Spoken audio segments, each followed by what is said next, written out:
welcome everyone to another episode of Hazard Time Gets Lost. I'm your host, Liam. Dimitri's with me again. We're talking about episode 3, Tabula Rasa. Tabula Rasa. This is Kate's Tabula Rasa. flashback episode. Which is this is the first official flashback we get.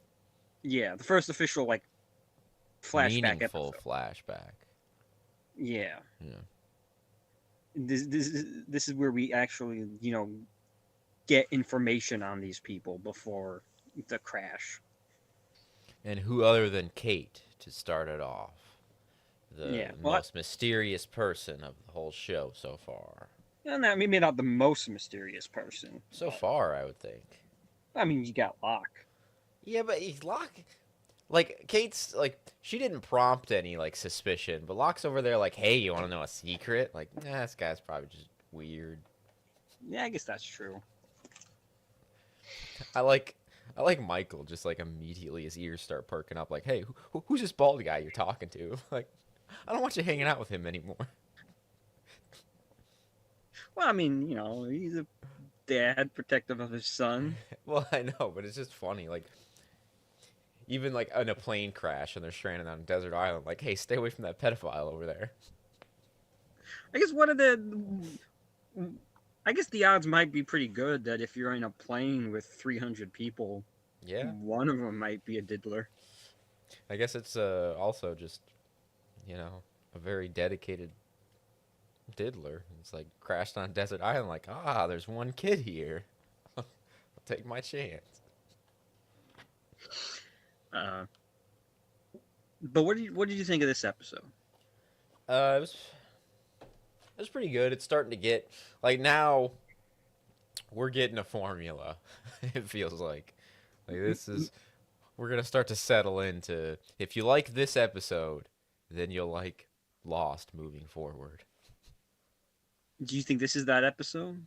I mean I think it is. It feels more brand. Feels like we're getting an actual TV show with. Yeah, We feel like we're getting lost, is what I'm saying. I guess the dust has settled somewhat. Yeah. Like, Yeah, the personality is coming out.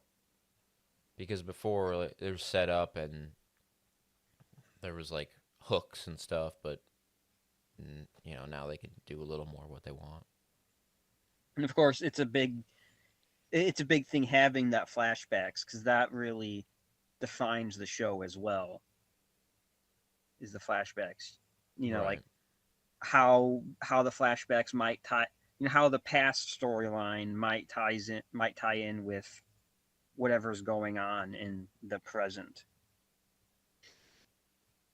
Yeah, so we're already kind of establishing that the character's past is just as important, Yes. which even though Jack says it's not. I mean, it kinda isn't. But it I guess totally is. like I guess it's important in that it doesn't matter anymore. yeah. So I guess the majority of this episode was just dealing with the marshal and the hunk of metal in his chest. Yeah, it's kind of the backdrop for it. Him wailing in pain. And everyone, Jack's already getting neighborhood disturbance calls. Hey, Saeed's everybody's complaining. Are you gonna kill the guy? like, oh, okay. I'm sorry to ruin everybody's night over here. It's already set up that Jack is just dealing with so much shit. yeah.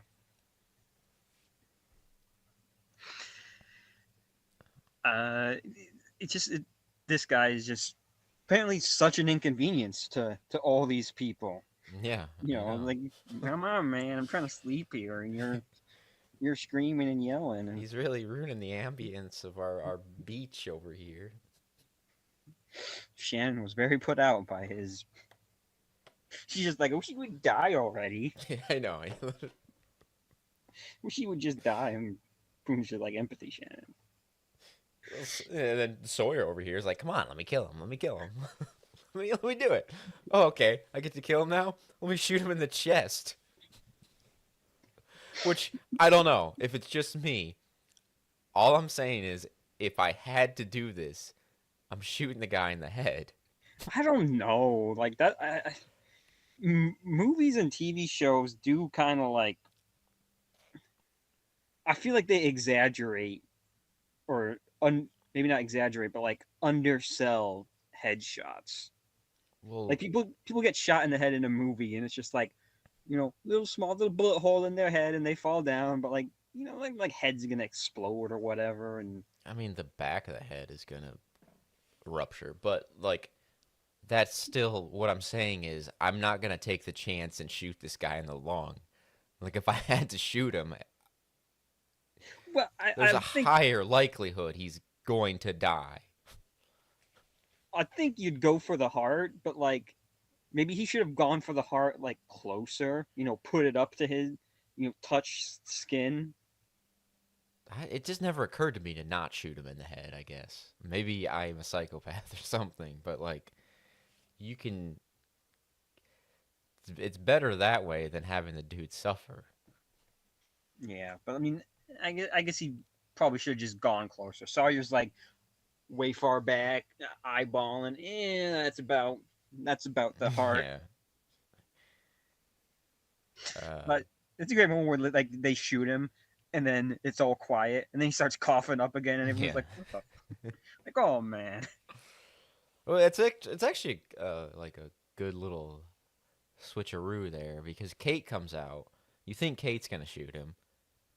You're wondering possibly, and then you're like, oh, okay, she didn't shoot him. She let him live, and then boom, the gun's off. Like, and then I thought, oh, she just gave him the gun to do it. And then Sawyer walks out like, oh, this is freaking threesome over here. I guess I don't know if I call it that, but yeah. Suicide. Oh man, this episode's already dark. Oh well, there's the whole the group that's been hiking and trying to get the signal. They decide not to lie to everybody, or to lie to everybody, not tell them about the French signal. Right. Oh yeah, because it starts with them like camping out Yeah, before they get back. which I don't know. There's like half the group is thinking it's like the incorrect way. Like, oh, we need to tell them the truth. Like, nah, I don't know about that. I don't think anybody needs to know about the 16-year-old signal. What's the truth really gonna like help? Yeah, exactly. And like, is it some guy's gonna be like, "Oh, I know about strange radio signals. I can help." Like, I don't know.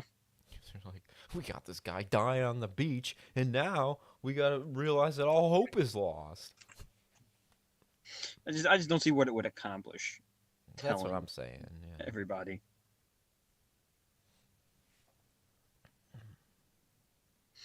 Are you watching the episodes yet?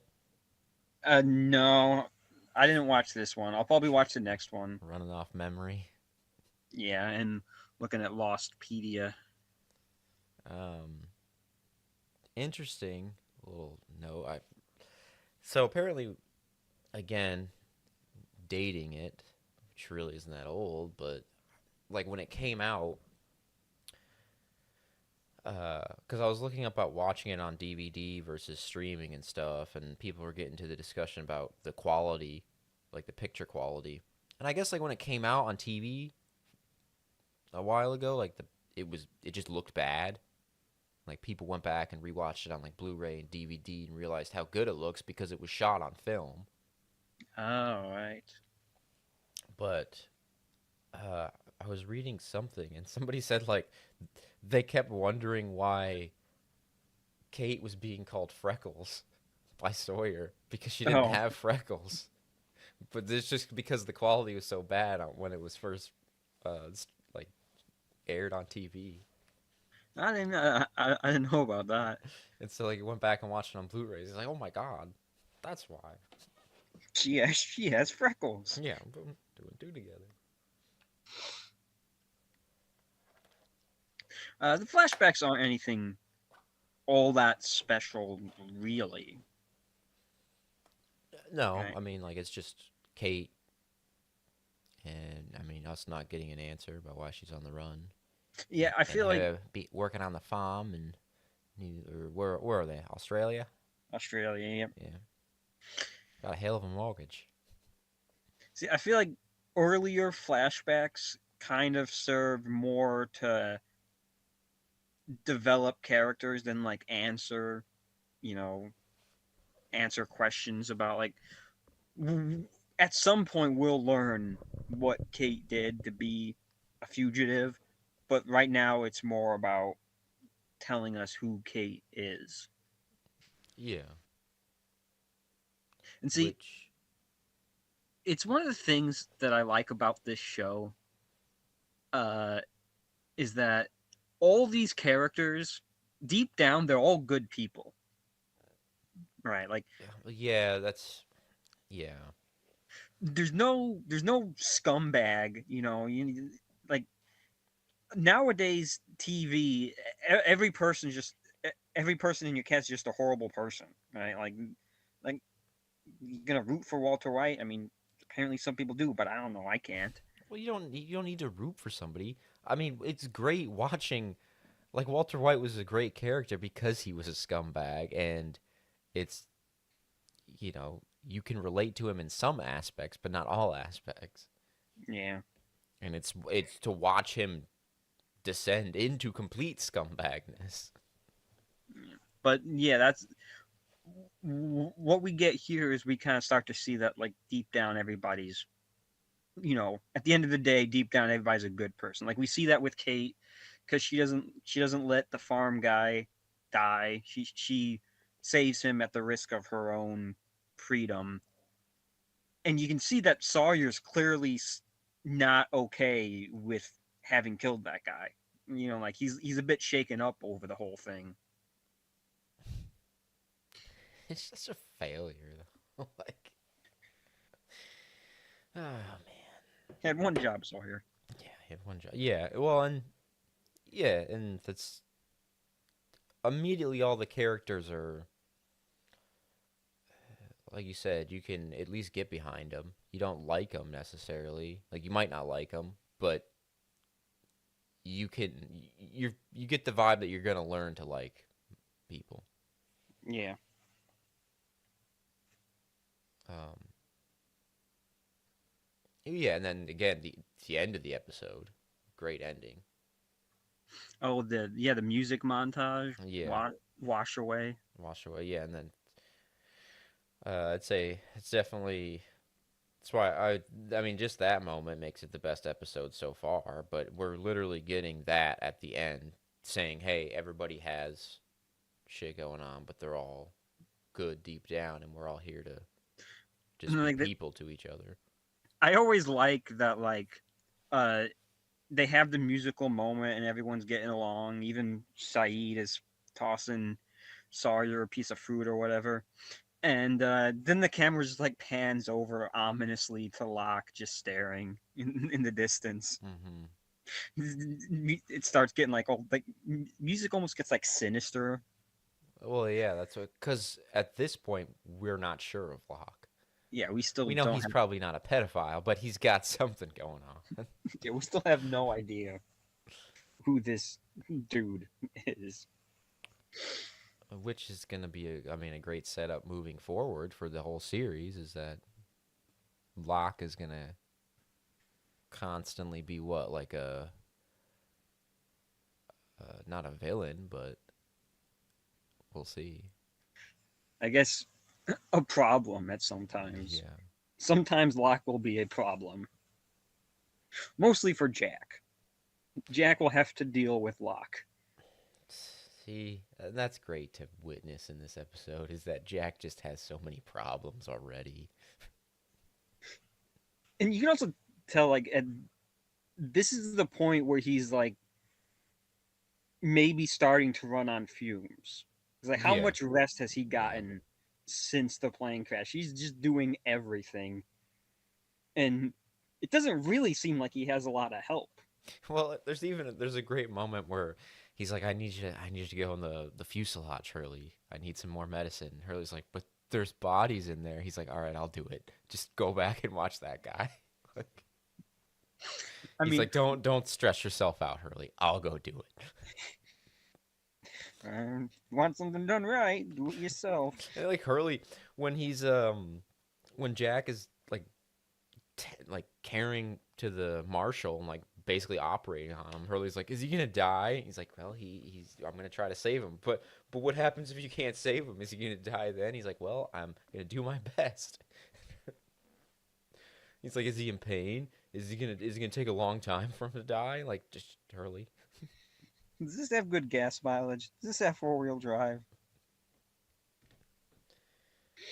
Uh, but yeah, like he, Jack is just really going through it and has no. I like watching everybody. Uh, I guess they're like rummaging through the suitcases and trying to find supplies, but they're like trying to move it out of the crash area. Like everybody's picking up these suitcases as if it's like people decided to travel with bricks. Yeah.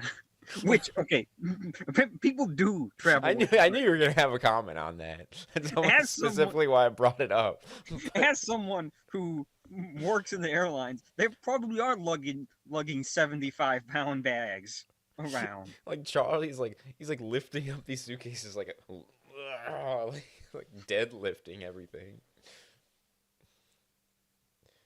I'm like, oh, I gotta pack in case I get stranded on a desert island. You never know. Oh, and this is where we find out that Sawyer is being like a pack rat or whatever, stealing, hoarding supplies for himself. Yeah, because it's the first They're in the time they. wild. Yeah, I'm in the wild. It's the first time I think Jack considers that they might not, or the first time he lets himself consider that they're not going to get rescued. So Yeah. we've got to, you know, Slowly, everyone's like starting to realize that they might be here a week or two. yeah. Well, worst case scenario, we're here maybe a week or two, but It's like Shannon has that moment in the first episode where like, oh, I'll eat on the rescue boat, and they're yeah. like, I'll eat when they get here. Um, no rescue boat coming, not for a long time. and Jin hasn't missed a chance to put Sun down. He's like, well, it looks like you're filthy. It looks like you've been in like a plane crash and, you know, out in the wild for the last 2 days. Clean yourself up, Jesus. He looks at her. He's like, you're filthy. You smell. Get that shit under control, okay? And then of course Michael finds her bathing, looking for Vincent. How far did she even go? Like, I mean, Well, she went to the. I think she went far enough to not be seen. It just so happens that Michael was looking for a dog, mm, and then he, pulls the. Oh, you're naked and it should be private, but I'm gonna keep staring anyway. I can't look away. I guess we're a little behind the scenes. Uh, Apparently, at one point, they were going to do like a love triangle between Michael, Sun, and Jin. I mean, yeah, you can see how they try to set that up. But I think he's already ran into her like twice. yeah, Yeah, so that's kind of you get the vibe that that's what they were going for. but I think what happened is that the actors who played Michael and Jin just became like good friends off behind screens. That they were like, you know what? Let's focus on these two just being friends instead of like a romance. Let's just instead of Michael and Sun, let's just have Michael and Jin be good friends instead. Which is I think is better. We don't. I mean, No, you don't need yeah, it would have ruined stuff. you don't need two love triangles, right? You already got the Kate, Sawyer, Jack love triangle, so you don't need to Yeah. add one. Well, no, it's almost like a foursome. You got Kate, Jack, Sawyer, and the Marshal there for a moment. He's like, oh, she got to you too, huh? I don't know if I don't know if he meant it like that, but I think he did. interesting. He's a great character. He Really, really great moment. I don't know why I liked it, but it just was like perfect. When he's driving up next to her in the truck, and he like looks over and he like finger guns her, like bam, like I got you. he is really good. He's a really we've said it before. He's It's a the really good Slimer. character actor. He you'll see him every once in a while in some random thing, and he always Well, he's like I said, he's like he's just kind of slimy, you know. Like yeah, you don't like this guy, and he's gonna get the job done, whatever it takes. yeah. But he pulls up right next to her. And it's like this aggressive finger gun. It's really good. And I like how it does kind of establish how these people have history. Like I can see this guy's been chasing her for like 30 years or something, and like Yeah. I finally got you. But also makes it seem like she's a freaking like mass murderer, or like wanted through time and space. Like she's committed atrocities.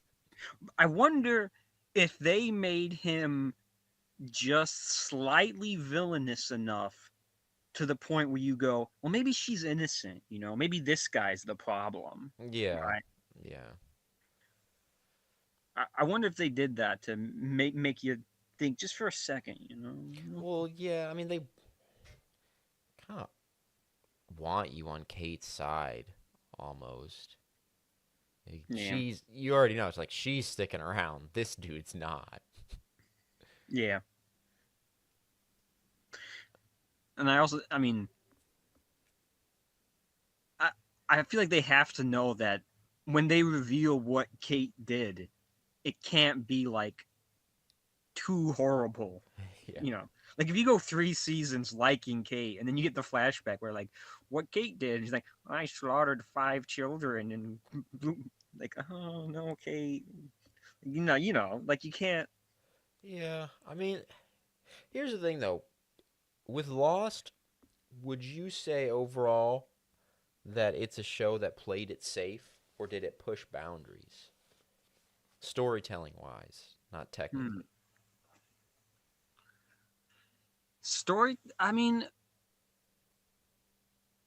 it might have pushed boundaries. It's hard because well, there's definitely ways you got to look at it through the lens of a 2004 show, right?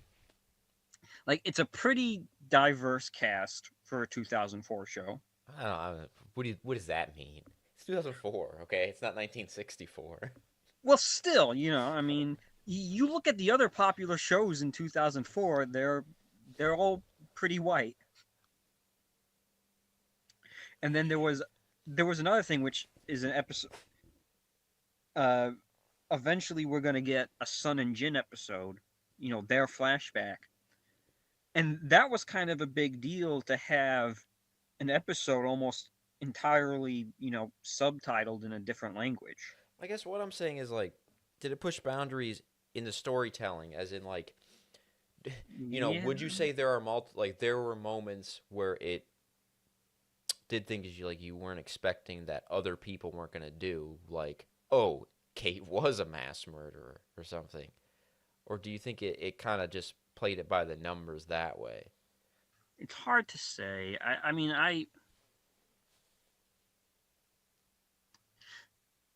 because I guess I'll be the just I'll decide that because this is my there's first time seeing it. So there's one big thing I'm thinking of which I can't really talk about yet. It's casting of a character.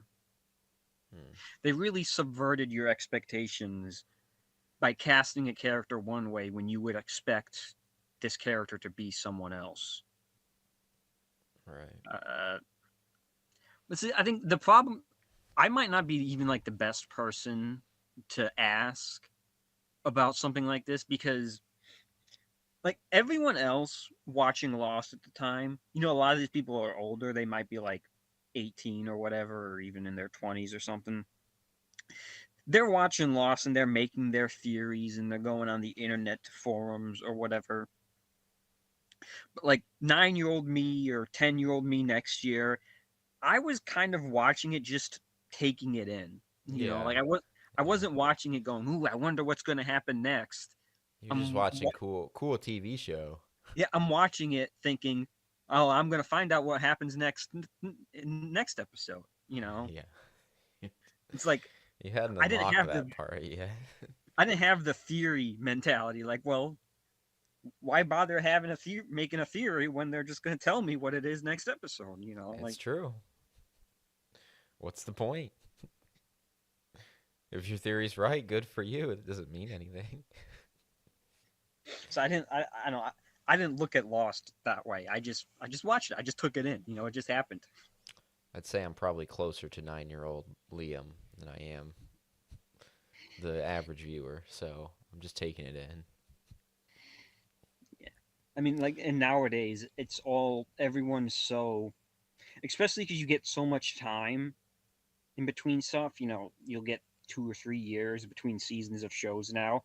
Everyone's just like over analyzing everything and picking stuff apart It's the only way they can build hype, and Like coming up with these like insane theories, which just sometimes they're just sometimes these theories are just insane and like also come from like if you paid attention to the movie or TV show that you're making a theory of, you would know that that's not right.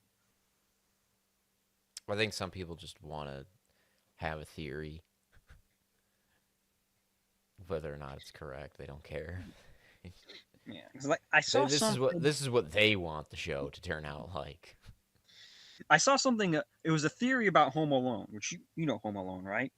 Popular Christmas movie. Never heard of it. It's they had the theory that Frank, the Uncle Frank, was working with the criminals, Marvin, Harry, and he Sticky like Bandits. yeah he and like Frank gave them information about the house so they would rob from his brother because Frank was jealous of the brother or whatever. And like, See, okay, theory, but the problem with that is the very like first scene is Joe Pesci described as disguised as a cop, doing his little investigating. If he was working with somebody on the inside, he wouldn't do any of that. I don't So know. just watch the movie and pay attention, and you wouldn't have to come up with theories because it Well, tells some you what of it, happened. yeah. I mean, some people. I don't know if they believe that to be true. I think they just want to have a I don't what know. if. You'd be surprised what these some people believe. For me, it's just like if it's not canon, like I just don't care. You know, like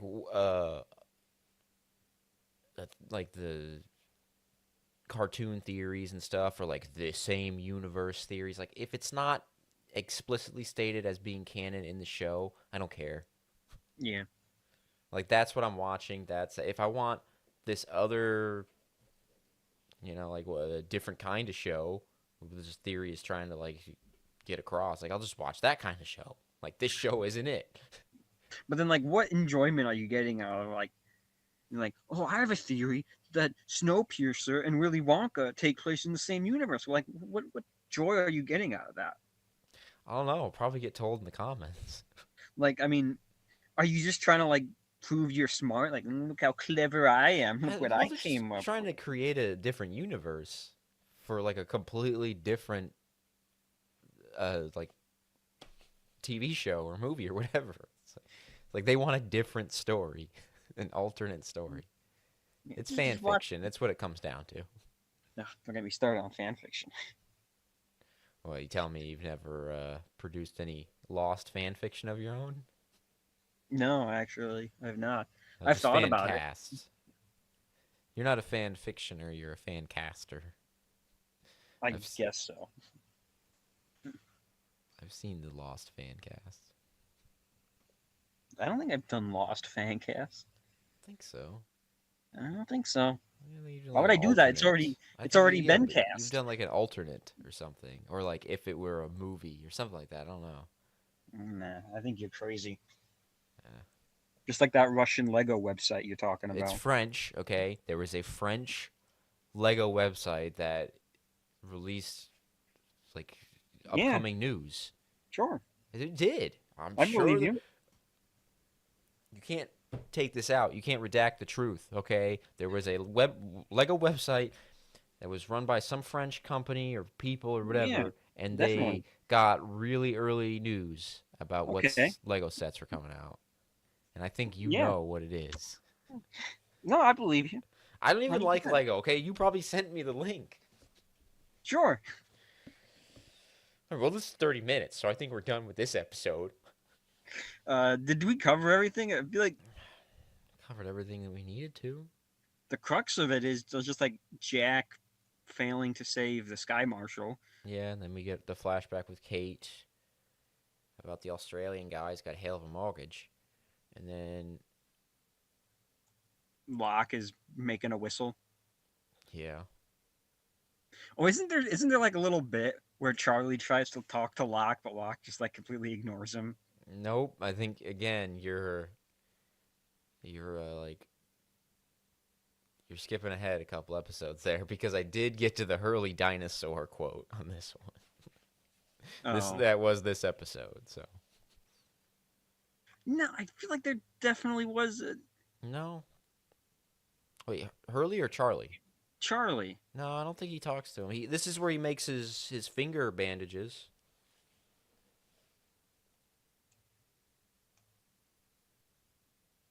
Huh. Really, Locke isn't in this episode much. No, yeah, I'm looking at it right now. What are you talking about? When?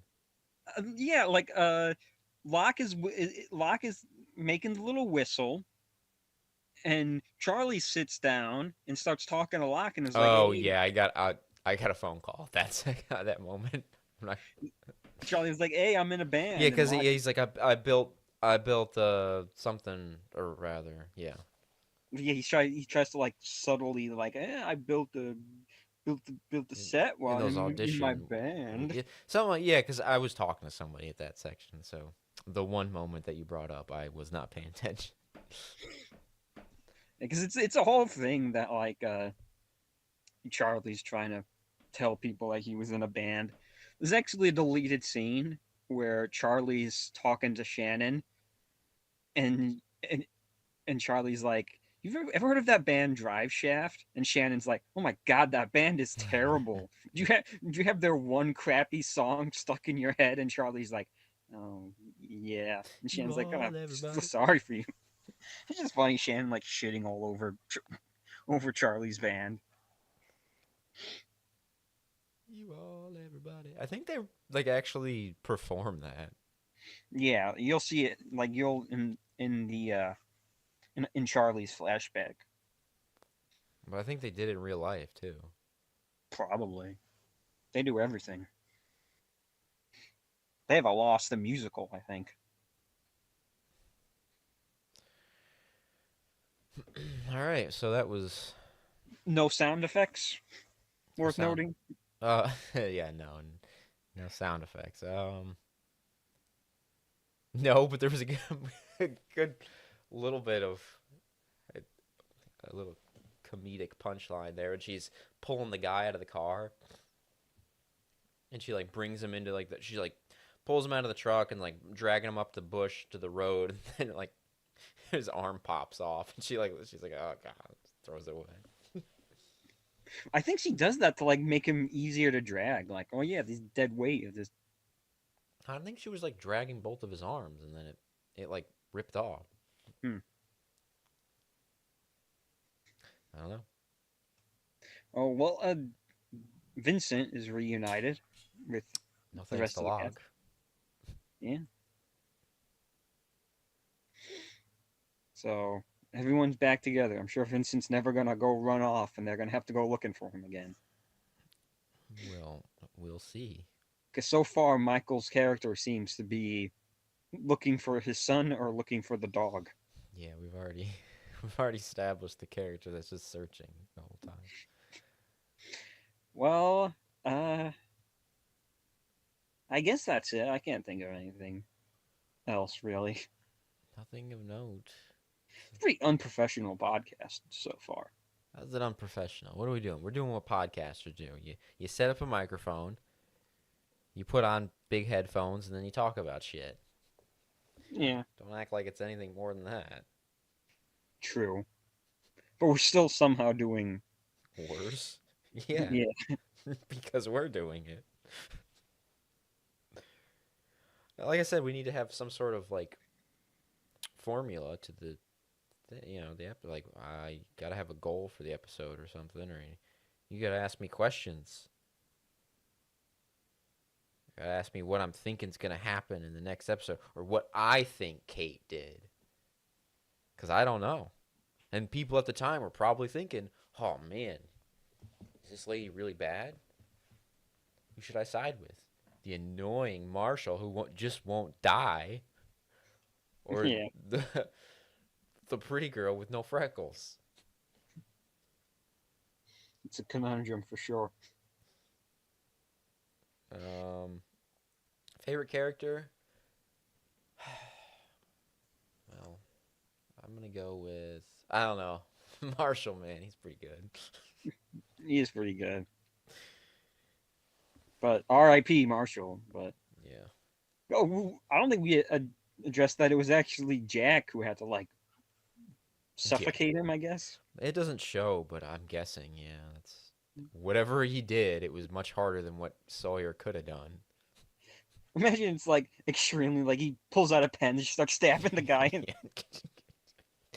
You just hear him like, oh, ah, this is much worse. This is much worse. Why that guy? Why didn't he shoot me in the head? he just like Jack just starts like punching him. Die, die, die.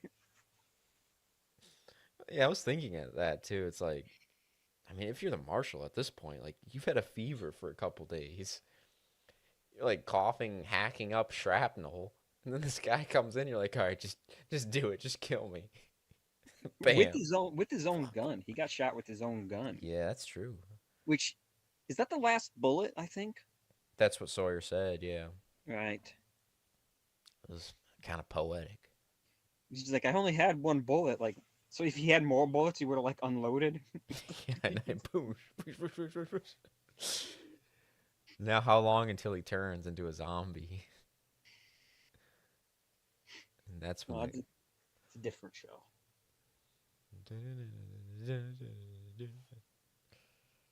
All right. Yeah, I guess that's it for today. Thanks for watching or listening, guys, and we'll see you next time.